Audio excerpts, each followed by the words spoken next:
आपको क्या लगता है कि कितना टाइम पीएससी के लिए चाहिए प्रिपरेशन के लिए? जैसे हम लाइब्रेरी में मेहनत कर रहे हैं पर वो सारी मेहनत हमारे जो एक कर्म है उनमें ऐड हो रही है। वो सारी मेहनत ऐड अप होगी कब आपकी किस्मत चमका दे सर, वो आपको भी नहीं पता। कैसे प्रीलिम्स में सफलता हासिल करें? सर मैंने प्रीलिम्स को 3 पार्ट में डिवाइड किया था। पहला पार्ट आंसर राइटिंग को कैसे इम्प्रूव करें? मेंस के लिए किन बातों का ध्यान रखें? हर एस्पिरेंट का एक दर्द होता है कि एक एग्जाम दिया, 2 एग्जाम दिए, तो एक तो असफलता का सामना 3 बार करना पड़ा है। क्या चलता था दिमाग में और कैसे खुद को समझाते थे? हार नहीं मानूंगा, रार नहीं ठानूंगा, काल के कृपाल पर लिखता हूँ मिटाता हूँ, गीत यही गाता हूँ, गीत यही गाता हूँ।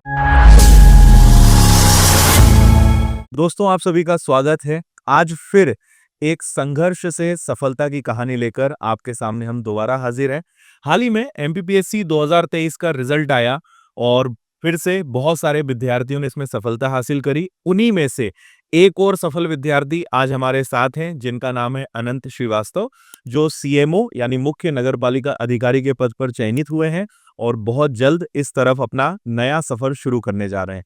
तो आज अनंत से हम समझेंगे उनकी पूरी संघर्ष की कहानी, कैसे उन्होंने शुरुआत करी, क्या-क्या चैलेंजेस आए और इस बीच में कुछ ऐसे इंसिडेंट, ऐसी कहानियां जो आपको भी मोटिवेट कर सके, वो सब डिटेल में सुनेंगे। तो अनंत, सबसे पहले आपको विनर्स की तरफ से बहुत सारी शुभकामनाएं आपकी इस सफलता के लिए। बहुत बहुत धन्यवाद, आपने इस अपॉर्चुनिटी का मुझे मौका दिया। बिल्कुल। और अभी आपको ये भी बता दूं कि इसके पहले आपने अभी वर्ग 2 में भी सिलेक्शन लिया है और उसकी भी ज्वाइनिंग अभी पेंडिंग है और टीचर्स के एग्जाम में भी असिस्टेंट प्रोफेसर और इन एग्जाम्स की तरफ भी आप आगे बढ़ ही रहे हो कहीं ना कहीं। और लेकिन आपने ये जो सिलेक्शन लिया है, काफी अच्छा एक मुकाम आपने हासिल किया है। तो सबसे पहले आपके परिचय से शुरू करते हैं, थोड़ा अपने बारे में, अपने फैमिली बैकग्राउंड के बारे में थोड़ा सा बताइए। जी सर, मेरा नाम अनंत श्रीवास्तव है। अभी हाल ही में एमपीपीएससी 2023 में मेरा जो चयन है सीएमओ के पद पे हुआ है। मैं मुख्यतः भिंड जिले का निवासी हूँ और मेरे जो पिताजी हैं वो पीडब्ल्यूडी डिपार्टमेंट में थे, अभी वो रिटायर्ड कर्मी है। वहीं मेरी माता हैं जो प्राइवेट टीचर हैं। साथ ही साथ मेरी परिवार में एक बहन भी है। सर एमपीपीएससी में मैंने 2020 का मेरा पहला अटेम्प्ट था। इसी क्रम में मेरे सर प्रीलिम्स सारे निकले, परंतु सर पहले 2 मेंस मेरे नहीं निकले थे। इसके बाद सर मैंने अपनी तैयारी में सुधार किया। तो सर मेरा 2022 का पहला इंटरव्यू था और सर 2023 में मैं अंतिम रूप से चयनित हुआ हूँ। इसी के साथ ही साथ इसी बीच में सर मेरा वो जैसे कि आपने बताया वर्ग 2 में भी चयन हुआ था और सर मेरा नेट और सेट भी क्वालिफाइड था, जो मैं असिस्टेंट प्रोफेसर की तरफ भी आगे बढ़ रहा था सर। तो मेरा पहला सवाल इसी से जुड़ा रहेगा, क्योंकि ये एक हर एस्पिरेंट का एक दर्द होता है कि एक एग्जाम दिया, 2 एग्जाम दिए, तो एक तो असफलता का सामना 3 बार करना पड़ा है अगर पीएससी की बात करें। बिल्कुल सर। और दूसरा, कहीं न कहीं रिजल्ट्स भी काफ़ी लेट हुए हैं, क्योंकि 2023 का अभी हम 2025 के आखिरी में रिजल्ट देख रहे हैं और अभी इसके पहले भी चीज़ें काफ़ी लेट हुई है। तो एक तो चीज़ें लेट हो रही हैं और दूसरा, एग्ज़ाम में अगर हम बढ़ रहे हैं तो कहीं न कहीं फेलियर का सामना करना पड़ रहा है। तो कैसे अपने आप को उस समय सँभाला? क्या दिमाग में आता था? कैसे हम वापस खुद को, ये होता है ना कि ट्रैक पर लेकर आते हैं, तो क्या चलता था दिमाग में और कैसे खुद को समझाते थे? जी सर, बिल्कुल जब रिज़ल्ट हमारा पॉज़िटिव नहीं रहता और सर हम देखते हैं कि ये उम्र भी निकल रही है, तो सर बहुत डिप्रेशन होता है, बहुत हमको अच्छा नहीं लगता कि हमको जो करना चाहिए था वो हम नहीं कर पा रहे हैं। तो सर ऐसे में बस मैं घर वालों से बात करता था और साथ ही साथ दोस्त भी मेरे बहुत बड़ा सहारा रहे हैं, चूँकि मैं कोई भी अच्छी-बुरी बात उनसे शेयर करता था और साथ ही साथ सर मैं हमेशा सकारात्मक रहता था। सर मेरा मानना ये है कि आप जो भी मेहनत कर रहे हैं, जैसे हम लाइब्रेरी में मेहनत कर रहे हैं, तो भले ही कोई नहीं देख रहा है, पर वो सारी मेहनत हमारे जो एक कर्म है उनमें ऐड हो रही है। वो सारी मेहनत ऐड अप होके कब आपकी किस्मत चमका दे सर, वो आपको भी नहीं पता। बिल्कुल। तो सर 2023 का जो मेंस था, वो मैंने पिछले साल मार्च में दे दिया था। उसके बाद चूँकि मुझे एक ऐसा था कि कहीं न कहीं परिवार का सहारा भी बनना था, तो मुझे जॉब की ज़रूरत थी। तो मैंने 2023 के मेंस के बाद टीचिंग एग्ज़ाम की तैयारी शुरू कर दी थी, चूँकि मैंने बीएड भी कर दिया था। तो सर उसके बाद मैंने टीचिंग एग्ज़ाम की तरफ किया और मेरा सर क्वालीफ़ाई भी हुआ। इसी बीच सर जो मेरी पहली मेहनत थी, जो मैंने इससे पहले मेहनत की थी सर, वो सर रंग लाई। मेरा लगातार 2 बार 22 और 23 में इंटरव्यू कॉल हुआ और अंतिम रूप से चयन भी हो गया। सर इसी क्रम में सर मुझे जो हमारे पूर्व प्रधानमंत्री अटल बिहारी वाजपेयी जी की कुछ पंक्तियाँ हैं कि हार नहीं मानूँगा, रार नहीं ठानूँगा, काल के कृपाल पर लिखता हूँ मिटाता हूँ, गीत यही गाता हूँ, गीत यही गाता हूँ। सर उन्होंने बहुत प्रेरित किया। एक और चीज़ अनंत मैं आपसे जानना चाहूँगा, क्योंकि आप विनर्स का भी एक हिस्सा रहे हैं। आप यहाँ पे कंटेंट डिपार्टमेंट जी। में भी आपने अपनी सेवाएँ दी हैं। तो इसके बारे में थोड़ा-सा बताओ कि यहाँ भी आपको जॉब करना है, यहाँ भी आपको काम सँभालना है और आप पीएससी डिपार्टमेंट में ही यहाँ पे अपनी सेवाएँ दे रहे थे, प्लस अपनी पढ़ाई कर रहे थे। तो कितना फ़ायदा इस चीज़ से मिला या कितना ये चैलेंजिंग होता था? जी सर, जैसे कि हम लोगों का काम रहता है किताबें बनाना, नोट्स पब्लिश करना, जो एमपीपीएससी का ट्रेंड है, उसको देखकर क्या डिमांड है एग्ज़ाम की, कम से कम एक होता है सर पूरी पोथी बनाना और एक होता है सर कम से कम शब्दों में ऐसी चीज़ बनाना कि जो उसकी डिमांड को पूरा कर सके और कॉन्सेप्ट को समझा सके। तो सर हम लोगों का ये रहता है जितनी भी स्टैंडर्ड बुक होती थी, जितनी भी हम लोग रिसर्च करते थे कि इंटरनेट से अलग-अलग जगह से और मतलब जो रिसर्चेबिलिटी है, जो मतलब सर जैसे कि हम लोग एक टॉपिक बना रहे हैं, तो सर टॉपिक में 1 पेज हम लिख रहे हैं, पर उसके लिए हम लोग 10 पेज पढ़ रहे हैं। हाँ, तो सर वो पढ़ते थे तो हम लोगों की भी नॉलेज नॉलेज अपना बढ़ रहा है। हाँ, फिर मतलब यहाँ पे मतलब ऐसे है कि मतलब यहाँ काम करते-करते लोगों के एग्ज़ाम निकले हैं क्योंकि सर जो कंप्यूटर ऑपरेटर हैं जिस पे हम लोग करेक्शन कराते हैं, वो बनाते हैं, तो हमको भी कुछ स्पेलिंग नहीं पता होती, वो कर देते हैं। वो कर तो कहीं न कहीं सर ये भी सीखने को भी मिलता सीखने को है मिलता हर है। एक से। वही सर जितनी आप मेहनत करते हो वो कहीं न कहीं आपके पर्सनैलिटी या आपके उसमें ऐड होती हैं सर। सर मुझे बहुत बेनिफिट मिला। बिल्कुल। और विनर्स मतलब जो संस्थान है, विनर्स परिवार है, जी सर। इसके बारे में और क्या कहना चाहोगे? कैसा माहौल लगा? कैसा अनुभव रहा विनर्स के साथ? जी सर, विनर्स के साथ मेरा बहुत अच्छा अनुभव रहा सर। यहाँ का जो वर्क कल्चर भी है, हमेशा सर प्रमोट किया जाता है यहाँ पे कि आप अच्छा काम कीजिए। मतलब क्या है कोई काम अगर दिया है सर ने, जैसे कि तो एक लिबर्टी दी जाती है कि आप अपने अनुसार उसको बढ़िया। कंप्लीट कीजिए फिर। हुँ। तो मतलब एक लिबर्टी अगर मिलती है तो सर एक एम्प्लॉयी अच्छा परफ़ॉर्म कर पाता है। तो सर आपका भी सर समय-समय पे मार्गदर्शन मिलता रहता है, मिलना होता रहता है आपसे। तो सर बहुत मतलब मुझे बहुत अच्छा लगा यहाँ पर। तो अभी सबसे पहले थोड़ी लेटेस्ट चीज़ों पे बात करते हैं। रिज़ल्ट आने के बाद से जी। अभी कैसा महसूस हो रहा है? बहुत सारे फ़ोन आ रहे होंगे, बधाइयाँ आ रही होंगी, दोस्तों की, रिश्तेदारों की। तो अभी पिछले 2-3 दिनों से कैसा लग रहा है? और कुछ ऐसा ख़ास जो हुआ हो अगर कुछ बताना चाहो या कुछ ख़ास इस बीच रहा हो? मैं एक ऐसा व्यक्ति हूँ जो अपनी नींद को लेके बहुत सेंसिटिव रहता था कि हुँ। मतलब मुझे 7-8 घंटे सोना ही है और सर खाने को लेके कि टाइम पे खाना खाना है। सर जब से रिज़ल्ट आया है तब से मैंने बस एक बार प्रॉपर खाना खाया है, सब्ज़ी, रोटी, दाल, एक बार खाना खाया है, भाई बाकी कहीं समोसे खा लिए, कभी पोहे से गुज़ारा कर लिया। मतलब सर भूख लग ही नहीं रही है और साथ ही साथ मैं जब सिलेक्शन वाली रात में तो सर नींद आती नहीं है, 2 घंटे सोया। अगले दिन भी मैं 3-4 घंटे सोया सर। कल की बात है, कल मैंने सोचा था कि सोऊँगा, मैं जल्दी सो गया 11 बजे। फिर भी मैं सुबह 5 बजे मेरी आँख खुल गई, 4 बजे आँख खुल गई कि पता नहीं मेरे साथ क्या हो रहा है। तो सर वही है कि जब सफलता मिलती है हमको बहुत सारी असफलताओं के बाद, तो सर बिल्कुल हमको विश्वास नहीं होता कि मतलब सुबह उठ के ऐसा लगता है सर कि पढ़ना है हाँ, और फिर धीमे से याद आता है अरे सिलेक्शन हो गया है। तो कुछ दिन अब आराम कर जी, आराम करना है कुछ दिन, अब घर पे जाना है। तो सर लगभग ऐसी फीलिंग है सर, बहुत अच्छा लग रहा है। बिल्कुल। वो कहते हैं ना कि संघर्ष में व्यक्ति अकेला होता है और सफलता में उसके साथ काफ़िला होता है। लाओ। तो निश्चित रूप से बहुत सारे बधाई संदेश और कॉल सब आ ही रहे होंगे। बिल्कुल सर। और जैसा आपने अभी पहले बताया कि कल आपके अपने ही क्षेत्र में, अपनी ही जगह पे विधायक जी सम्मान करने वाले हैं, तो वो भी बुला रहे हैं, तो फिर बुलावे अभी तो और आगे आने वाले हैं और मौके अभी आगे मिलेंगे। तो अब थोड़ा तैयारी की तरफ बढ़ते हैं। बिल्कुल सर। पहले मैं ये जानना चाहूँगा कि क्या शुरू से सपना सिविल सर्विसेज़ था या टीचर्स का था या कैसे सरकारी नौकरी की तरफ मूव किया? जी सर, शुरू में जब मैं 12th जब मैंने पास की थी, तो कहीं न कहीं मैं अपने पिताजी से भी इंस्पायर हुआ था जो कि वो पीडब्ल्यूडी में कर्मचारी थे, संविदा पे वो लगे हुए थे। तो मेरे अंदर भी था एक अधिकारी बनना है।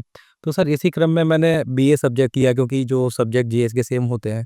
परंतु सर 2020 में लॉकडाउन आ गया, तो पीएससी की कोई परीक्षा नहीं हो रही थी। चूँकि मेरी मम्मी एक शिक्षिका रही हैं, तो मम्मी का मानना था कि एक ऑप्शन होना चाहिए हमारे पास दूसरा क्योंकि सर पीएससी एक ऐसा ऐसा एग्ज़ाम है कि ये समय लगाता है सर क्योंकि अगर हम आज भी इसकी शुरुआत करते हैं, 1 साल सर तैयारी का और 1 साल पूरी प्रोसेस का प्री मेंस इंटरव्यू। तो मम्मी के कहने पर सर मैंने बीएड कर लिया। तो सर ऐसे ही सर धीमे-धीमे चीज़ें चलती गईं और सब ऐसा सर हो गया सर। अच्छा, अभी मम्मी-पापा का क्या कहना रहा? जैसे रिज़ल्ट आया, कॉल किया होगा, बात हुई होगी, क्या रिएक्शन था उनका सबसे पहले? ऐसा था कि रिज़ल्ट आया, मैं ज चूँकि ये बहुत समय से पेंडिंग था ये रिज़ल्ट। हाई कोर्ट का भी सर इसमें केस था। नहीं है। तो सर हाई कोर्ट का जब डिसीज़न आया, तो सर ये था कि 2 दिन के अंदर रिज़ल्ट आ रहा है, या तो आज आएगा या कल आएगा। 1 दिन मैंने वेट किया, नहीं आया। दूसरे दिन सर मेरे ख्याल से सैटरडे था, हाँ, 8 तारीख को सैटरडे था, तो सर ऐसा था कि संडे को रिज़ल्ट आना बहुत मुश्किल रहता है, तो सैटरडे को एनी हाउ पीएससी रिजल्ट डालेगा। तो सर शाम से ही मैं अपना पीएससी का पेज रिफ्रेश कर रहा था, पीएससी की जो वेबसाइट है। मैं सर पहले ही जिम हो आया था कि मैंने कहा फिर बाद में नहीं जा पाऊँगा। हुआ तो भी नहीं जा पाऊँगा, नहीं हुआ तो भी नहीं जा पाऊँगा। तो सर मैंने रिफ्रेश जैसे किया वैसे मुझे सिलेक्शन लिस्ट करके आया। तो मैंने तुरंत खोली और सर अपना नाम सर्च किया। सर मतलब मैं मतलब सर इस फीलिंग से गुज़र चुका हूँ। 2022 में भी मेरे साथ ऐसे ही हुआ था कि मैंने मोबाइल खोला, लिस्ट आई और सर नाम डाला नहीं आया। मतलब वो आता है ना सर पीडीएफ में हाँ, 0 मैच। 0 मैच सर मतलब हाथ मेरे कँप रहे थे। यार। अभी भी सर मुझे थोड़ा-सा वैसा फ़ील हो रहा है।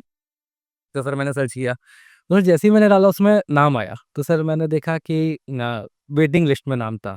क्योंकि पीएससी में ऐसा होता है जब हम क्रम भरते हैं तो हायर पोस्ट पे वेटिंग मिलती है, नीचे वाली पोस्ट हमको मिलती है। तो 2 जगह नाम था। तो सबसे पहले बीडीओ में मेरी पहली वेटिंग थी और सर मैंने थोड़ा और नीचे देखा तो सीएमओ में मेरा सिलेक्शन। मरीज में था। तो सर इतनी मिक्स फीलिंग थी। मतलब मैं हँस भी नहीं पा रहा था, रो भी नहीं पा रहा था। मैंने सबसे पहले अपने घर पे फ़ोन लगाया और सर मुझे रोना आ गया। क्योंकि सर मैं बहुत स्ट्रॉन्ग मतलब मेरे माता-पिता मानते हैं कि कभी मैं रोया नहीं उनके सामने। तो मैं बिल्कुल मेरा इमोशनल बर्नआउट हो गया, ब्रेकआउट हो गया। मतलब मैं रो रहा हूँ कि पक मैं मतलब होता है बिल्कुल, वो जो तो मोमेंट होता है। मेरे पिताजी डर गए कि क्या हुआ, एक्सीडेंट हो गया, गिर गए, क्या कर दिया बताओ बताओगे क्या? अच्छा। तो मैंने कहा सिलेक्शन हो गया।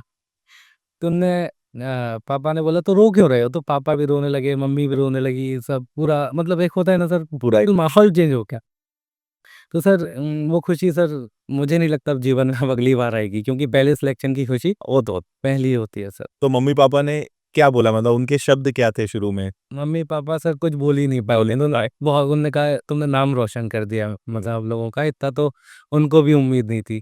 क्योंकि सर मैं शुरू से ऐसा बच्चा रहा हूँ, बहुत उत्पाती रहा हूँ मतलब सामान्य सा बच्चा रहा हूँ।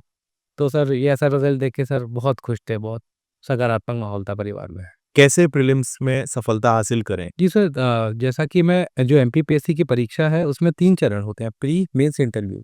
सर सबसे पहले तो जो मेरा व्यक्तिगत अनुभव है हमको इन तीनों को अलग करके नहीं देखना चाहिए। सर जो इंटरव्यू में जो हमारा पर्सनैलिटी टेस्ट होता है वो शुरू से ही होता है। वहीं सर प्रीलिम्स में बहुत सारा सब्जेक्ट ऐसा है जो मेंस में मिलता है। बिल्कुल। तो सर मैंने प्रीलिम्स को 3 पार्ट में डिवाइड किया था। पहला पार्ट जो मेंस और प्रीलिम्स में सेम है, जिसमें MP GK, history, geography, GS के सब्जेक्ट आते हैं। दूसरा पार्ट जो सिर्फ प्रीलिम्स स्पेसिफिक है। जैसे कि सर 2020 के सिलेबस में आयोग कुछ जोड़े थे और कुछ ऐसे अलग-अलग से टॉपिक छोटे-छोटे जुड़ते हैं। और तीसरा सर करंट अफेयर का। बिल्कुल। तो सर मैंने पहले मेंस की तैयारी की कि मेंस का सिलेबस अपना पूरा किया, वहीं से मेरा प्रीलिम्स का वो पार्ट हो गया जो कि सेम था, क्योंकि मेंस में हम थोड़ा-सा डीप पढ़ते हैं। वहीं सर जो प्रीलिम्स स्पेसिफिक था, उसमें सर मैंने छोटे-छोटे उसके नोट्स बनाए कहीं यूट्यूब से, कहीं अलग-अलग किताबों से मैंने उसके अपने रेफरेंस पॉइंट बनाए, ऑनलाइन भी मैंने जानकारी इकट्ठी की वेबसाइट से।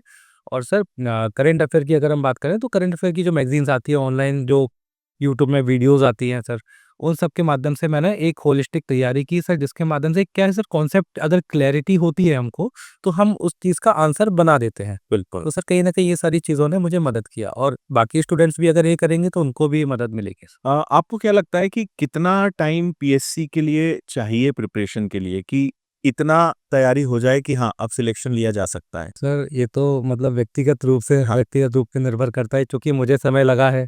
क्योंकि अगर आपके पास प्रॉपर गाइडेंस है प्रॉपर आपके पास मतलब एक सिस्टम होता है सर कि आप गलत कर रहे हो तो कोई सुधार रहा है, हुँ। आपकी गलतियों को कोई बता रहा है। तो सर अगर वो है तो आपको 2 से 3 साल सर लगेंगे ही लगेंगे। पर अगर आप खुद गलतियाँ कर रहे हो, खुद फिर आप जा रहे हो सर क्या क्या होता है ना कि अगर हमको साइन बोर्ड दिख जाए, तो हम मुड़ जाएँगे। अगर हमको साइन बोर्ड ना दिखे तो हम रास्ता जाएँगे, फिर हमको लगेगा गलत रास्ता है, फिर हम वापस आएँगे। तो सर यही कारण था कि मेरा शुरुआत के मेंस नहीं निकले थे। फिर बाद में मैंने चीज़ें सुधारी तो सर निकलने लगे सर मेंस। तो सर अगर आपके पास गाइडेंस है तो आप जल्दी से जल्दी क्लियर कर सकता है। मेंस पे थोड़ी कुछ टिप्स दीजिए कि आंसर राइटिंग को कैसे इम्प्रूव करें? मेंस के लिए किन बातों का ध्यान रखें? जी सर। सर जो मेंस है सर हम देखते हैं उसमें सिलेबस तो है पहाड़ जैसा, पर उससे भी ज़्यादा सर इम्पोर्टेंट एस्पेक्ट है जो कि बहुत से एस्पिरेंट मिस करते हैं, आंसर राइटिंग। सर क्योंकि स्ट्रक्चर कुछ ऐसा है 6 पेपर होते हैं, 3-3 घंटे लगातार हमको लिखना ही होता है।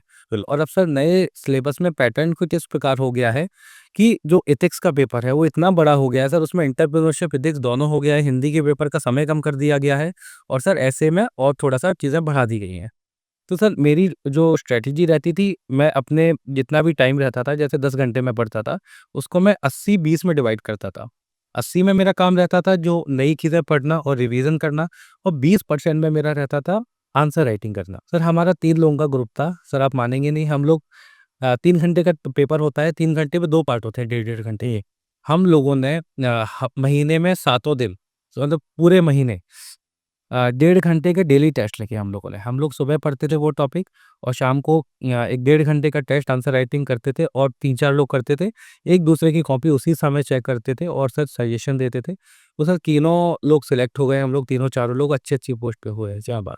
फिर मैं आखिरी बचा था जो कि अब निकल गया हूँ। ओके। जी सर। तो वो लोग अभी कौन-कौन से पोस्ट पे गए हैं? एक मैडम है आयशा अंसारी जी, वो डेप्यूटी कलेक्टर बनी है। उनके साथ भी पॉडकास्ट हाँ, हुआ उनके था। साथ भी हुआ था। और एक मेरी फ्रेंड है श्वेता श्वेता पटेल जी, तो वो एटीओ के पद पे हुई है। और एक मेरा दोस्त है मौसम कुमार दुबे, वो ट्रांसपोर्ट सब इंस्पेक्टर के पद पे हुआ है। और सर मैं सीएमओ के पे सब अलग-अलग दिशाओं में सब रहे। अलग-अलग। अच्छा, पर ये बहुत मतलब मुझे लगता है कि एक बहुत बड़ा संयोग होता है कि आपको अच्छे दोस्त मिल जाएँ, बिल्कुल सर। क्योंकि बहुत इम्पोर्टेंट रोल प्ले करते हैं आपकी इस प्रिपरेशन की जर्नी में।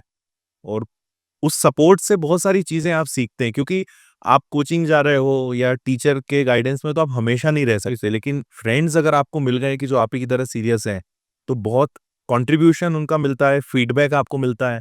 और कहीं आप गलती कर रहे हो, इवन इमोशनल जो सपोर्ट होता है वो फ्रेंड से मिलता है, क्योंकि उतार-चढ़ाव हमेशा आते रहते हैं। तो ऐसे दोस्त मिलना भी बहुत मतलब किस्मत की बात समझता हूँ मैं। जी सर, वो कहते हैं ना कि दोस्त एक इनविजिबल फैमिली होती है जो हमारे साथ में चलती है। हाँ, मतलब कैसा भी दौर हो, मतलब बहुत सी चीज़ें होती हैं जो हम फैमिली के साथ नहीं शेयर कर नहीं पाते। कह सकते। और वो दोस्त रहते हैं तो हम हमारा मन का बोझ हल्का होता है। हम कैसी किसी भी प्रकार की बात उनसे बोल सकते हैं। और सर अच्छे अगर दोस्त होते हैं ना, वो कहते हैं ना सर, अगर किसी व्यक्ति के बारे में आपको पता करना है, तो उसके आस-पास के 5 लोगों का आप एवरेज ले लीजिए, वो व्यक्ति होगा। 2 व्यक्ति आप तो सर अगर कोई व्यक्ति 100 के ऊपर है, तो बगल वाले व्यक्ति का अपने आप एवरेज बढ़ जाएगा। बड़े। तो सर अच्छे दोस्त होना सर बहुत ज़रूरी है इस हुँ। मतलब प्रिपरेशन में। तो इस बीच में मोबाइल ने डिस्ट्रैक्ट किया या ऐसी कोई चीज़ थी कि सोशल मीडिया चलाने की मतलब स्क्रॉल करने की आदत, रील्स देखने की आदत, ऐसी कोई चीज़ थी या इन सब से दूर रहे? नहीं सर, ये मुझे सोशल मीडिया की बहुत गंदी आदत थी सर, इवन मैं बहुत समय बर्बाद करता था। पर सर मोबाइल में भी बहुत से एप्लीकेशन आते हैं, चूँकि मेरा एक मोबाइल था, पुराना अब तो खराब हो गया है। उसमें सर एक ऐसा फीचर था कि अगर मैंने उसमें 3 घंटे सेट कर दिए हैं, हुँ। तो 3 घंटे चाहे मैं मोबाइल को स्विच ऑफ कर दूँ या फिर मैं उसकी बैटरी निकाल दूँ, वो 3 घंटे जब तक नहीं होंगे पूरे, वो मोबाइल खुलेगा ही नहीं। बस उसमें 4 एप्लीकेशन खुलती थी, कॉल की, मैसेज की, पेमेंट की। तो सर मैंने ऐसे तैयारी की है, 3 मैं स्लॉट लगाता था, सुबह के 3 घंटे, दिन के 3 घंटे, शाम के 3 घंटे। तो सर 9 घंटे मेरे हो जाते थे। बाकी सर मैं जितना टाइम मिलता था, बहुत मोबाइल चलाया भाई। बस अपना जो पढ़ाई का समय है, वो सर मैं निकाल लेता। हाँ, मतलब इससे ये भी एक है ना कि आप चीज़ों को बैलेंस कर सकते हो। बिल्कुल सर। जैसे कई लोग कहते हैं कि नहीं-नहीं बिल्कुल चलाना ही नहीं चाहिए। अगर आप उतनी अच्छी पढ़ाई कर रहे हो, हाँ। उतना सब कुछ कर रहे हो, तो फिर ये चीज़ चलाना बुरी बात नहीं है। बस ये है कि इतना नहीं चलाना है कि आप पढ़ाई नहीं कर जी पाए। सर, बिल्कुल। एक लिमिट में आप चलाएँ तो कोई दिक्कत नहीं है, क्योंकि मुझे लगता है मैं खुद इस बात को ऐसे सपोर्ट करता हूँ कि यार आपको मूवी भी देखनी चाहिए, आप म्यूज़िक भी सुनो, रील्स भी चलाओ, इंस्टाग्राम, फेसबुक चलाओ, बट एज़ अ रिफ्रेशमेंट कि हाँ ठीक है, चुप 4-5 घंटे पढ़ लिए, चलो ठीक है 15-20 मिनट थोड़ा-सा माइंड फ्रेश कर लेते हैं। तो वो चीज़ चलती है।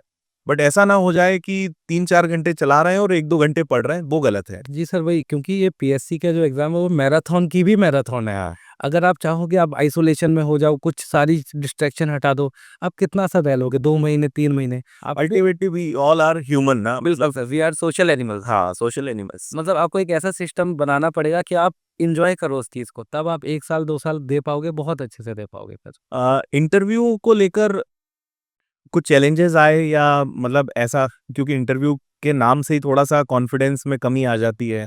ऐसा लगता है कि यार कैसे जवाब देंगे, कैसे बोर्ड को फेस करेंगे। तो कितना मतलब उसके लिए उस समय प्रिपेयर्ड थे और कैसे अपने आप को तैयार किया? सर जब पहला इंटरव्यू था मेरा 2022 में, तो सर ज़्यादा चीज़ों के बारे में पता नहीं था, मतलब बहुत सारी सर भ्रांतियाँ होती हैं एस्पिरेंट के मन में कि ऐसे बोलना है, वैसे बोलना है, ऐसे अपनी बात को प्रेज़ेंट करना है। तो सर जब मैंने दिया, फेस किया, और जब मैं बाहर निकल के आया, तो सर मुझे एक चीज़ फ़ील हुई कि हमको जो हम हैं, वो रहना है। अगर सर कोई हमको बनावटी तरीके से नॉर्मल ज़िंदगी में भी बात करे कि जैसा उसके एक्सेंट है नहीं, जैसा उसका व्यवहार है नहीं, वैसे बात करे, तो हमको खुद इरिटेशन होता है। तो सर ऐसे ही बोर्ड मेंबर, वो बहुत अनुभवी व्यक्ति हैं, उन्होंने बहुत पूरा जीवन समाज सेवा में लगाया। सेकंड्स में समझ जाते हैं कि आप क्या हैं। आपके इंटर करते ही वो समझ जाते हैं। तो सर जब दूसरा इंटरव्यू था, मेरा पूरा प्रयास था कि जैसा मैं हूँ, जैसा मेरा व्यक्तित्व है, वैसा वैसा रहूँ। एक्स्ट्रा कुछ ना करूँ, बिल्कुल जैसे एक ऑफ़िसर बात करता है, एक ऑफ़िसर को जैसा होना चाहिए सर, वो क्वालिटीज़ मैंने अपने अंदर लाई। सर यही कारण है कि शर्मा सर का मेरा बोर्ड था, जो कि सब लोग की बचते हैं कि बस थोड़ा-सा बोर्ड ना मिले। एस्पिरेंट्स थोड़ा-सा बचते हैं कि, परंतु सर उन्होंने बिल्कुल अच्छे नंबर दिए और सर उन्होंने बाकी लोगों को भी दिए हैं अच्छे नंबर इस बार। कुछ क्वेश्चंस याद हैं क्या-क्या क्वेश्चंस हुए, शुरुआत कैसे हुई? या कोई ऐसी चीज़ याद हो कि यार ये मैंने थोड़ा-सा गलत कर दिया था, ऐसा कुछ हुआ है? हाँ सर, मतलब बहुत सारे इंस्टेंस आए हैं। जैसे कि सबसे पहले शर्मा सर के बोर्ड में वो घुसते ही उन्होंने, "अरे आइए आनंद सर आइए।" मतलब मैंने अभिवादन किया। ठीक है उन्होंने पहले ही मुझसे नमस्ते किया, फिर भी मैंने, "नमस्ते सर, बैठिए, शुरू करें।" हो गया। उसके बाद उन्होंने कहा कि आप भिंड से हैं, आप यहाँ पे इंटरव्यू दे रहे हैं। तो ये बताइए, भिंड और इंदौर में क्या संबंध है? क्या राजनैतिक संबंध है? तो मैं पहले सोच में पड़ गया। तो फिर मुझे एकदम से क्लिक किया कि जो होलकर वंश के संस्थापक थे मल्हार राव होलकर जी, वहाँ पे उनकी छत्री है। अच्छा। उन्होंने कहा अच्छा, चूँकि माननीय शर्मा सर वहीं उसी क्षेत्र से बिलॉन्ग करते हैं। हुँ। तो उन्होंने पूछा और उसके डीप में गए कि किस नदी के किनारे है? क्योंकि वो उनका फ़ेवरेट क्वेश्चन था, उन्होंने पहले भी पूछा था तो मैं तैयार करके गया था, कि वो वहाँ पे एक स्वर्णभद्रिका नदी थी, उसके किनारे मैंने बोल दिया। फिर इसके बाद वो आए कि वो होलकर वंश के संस्थापक थे, वहाँ पे क्या करने गए थे? तो सर हालाँकि वो वहाँ पे जाटों से वो चौथ वसूल करने गए थे, मैंने बोल दिया कि राजपूतों से युद्ध करने गए थे, क्योंकि मुझे नहीं आ रहा था। तो उन्होंने वो समझ गए वो, तो उन्होंने पकड़ लिया मुझे, तो बोलते हैं कि कौन से राजपूत थे उधर? मैंने कहा सर वो राजस्थान का बॉर्डर लगता है सर, वहाँ के थे। तो हँसने लगे। ऐसे ही सर एक और इंस्टेंस हुआ, चूँकि मेरा नाम अनंत है, Anant is equal to infinity. Infinity. तो मुझसे पूछते हैं कि 5 डिवाइडेड बाय 5 क्या होता है? मैंने कहा 1, ऐसे ही 4 डिवाइडेड बाय 4 तो बोलते हैं इन्फिनिटी डिवाइडेड बाय इन्फिनिटी क्या होता है? तो सर इतना में मुझे समझ में आया, मैंने कहा सर ये डिवाइड नहीं हो पाता, तो फिर अगर हम करके भी देखते हैं कैलकुलेटर में तो नॉट डिफाइंड आता है। तो उन्होंने वहाँ पर थोड़ा-सा मुझे डाँटा कि math is a pure science, चूँकि वो मैथ के बहुत विद्वान हैं।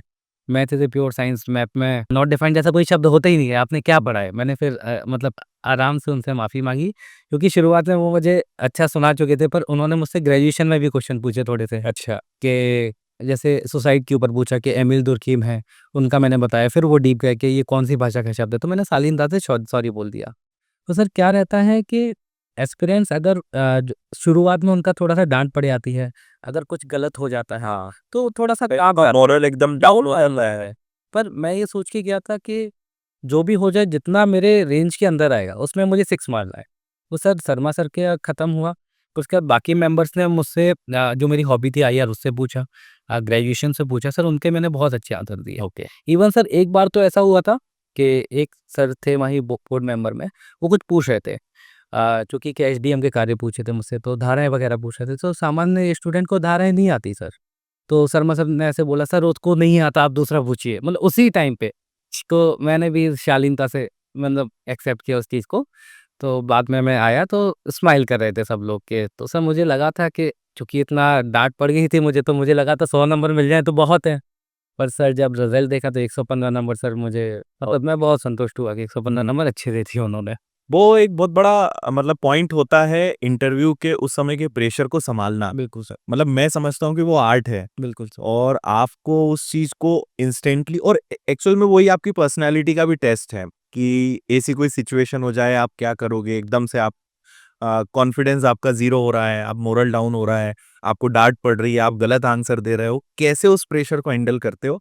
तो वो भी एक प्रकार से मैं समझता हूँ कि आपकी एग्ज़ाम ही है, बिल्कुल सर, वो इस पद पे चयन कर रहे हैं कि आपको पब्लिक डीलिंग करनी है। करनी है। आपको पॉलिटिकल मतलब चीज़ें ऐसी उस टाइम की होनी है सारी चीज़ें। जी सर, आपको समन्वय बिठाना पड़ेगा सारी चीज़ों में, तो सर वही वो चीज़ मुझे लगता है देखते हैं। मेरा अगला सवाल है कि क्योंकि पीएससी को लेकर भी आपका सफ़र काफ़ी लंबा रहा है, दूसरे भी एग्ज़ाम्स दिए हैं, तो कुछ ऐसी गलतियाँ जो आपको लगता है कि अगर ये मुझे पहले पता होता और या कोई स्टूडेंट आपसे कहे कि भैया आपने क्या सीखा है कि बस ये गलती मत करना।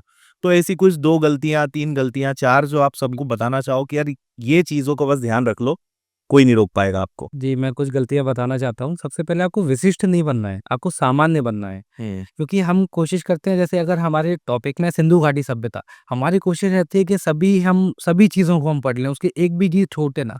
इससे क्या होता है, हमारा समय भी जाता है, सामान्य सा उत्तर आता है। हमको 200 शब्दों में 70 शब्दों में लिखना होता है, इतना हमारे पास ज्ञान होता है, हम लिख भी नहीं पाते। तो वो हमारा बिगड़ता है। और दूसरी चीज़, आंसर राइटिंग एक ऐसा इंपॉर्टेंट फैक्टर है जिसको आपको इग्नोर नहीं करना है। क्योंकि आंसर राइटिंग ही सब कुछ है। हाँ, सर अगर आपके मेंस में नंबर नहीं है तो आप मीन्स क्वालीफाई भी करके तो आप मेरिट लिस्ट में नाम नहीं बना पाएँगे अपना। और सर तीसरी चीज़ कि दूसरे की सफलता या असफलता से हतोत्साहित नहीं होना है कि हम देखते हैं कि इसका तो पहले अटेम्प्ट में हो गया या फिर इसका 7 बार 8 बार इंटरव्यू दिया है अभी भी नहीं हुआ। अभी की सर तो मतलब आपकी इंडिविजुअल जर्नी है, आपकी पर्सनैलिटी है, आपके कर्म है। जब आपके सितारे अलाइन होंगे तब आपका सिलेक्शन होगा। बस ये मान के चलिए आपकी मेहनत कभी बेकार नहीं जाएगी, आपके साथ अन्याय नहीं होगा। तो मुझे उम्मीद है कि आपने जितनी भी चीज़ें शेयर करी हैं वो सारे एस्पिरेंट्स को बहुत हेल्पफुल रहेगी और डेफिनेटली आप सभी ने काफ़ी कुछ इस अनंत यात्रा से सीखा होगा और मुझे ऐसा भी लगता है कि अभी ये सफ़र जारी रहेगा और मैं चाहूँगा कि जल्दी आप डिप्टी कलेक्टर या डीएसपी जो भी आपकी अगली आकांक्षा है जी सर। उस पे आप जल्दी से सिलेक्ट होके आएँ और फिर से यहीं पे हम पॉडकास्ट करें। बिल्कुल तो सर। उसके लिए इस सिलेक्शन के लिए भी आपको शुभकामनाएँ और आगे के लिए भी आपको ऑल द बेस्ट कि आप आगे भी बहुत अच्छा करें, आगे बढ़े और ऐसे ही सबका नाम रोशन करें। Thank you so much sir. Thank you.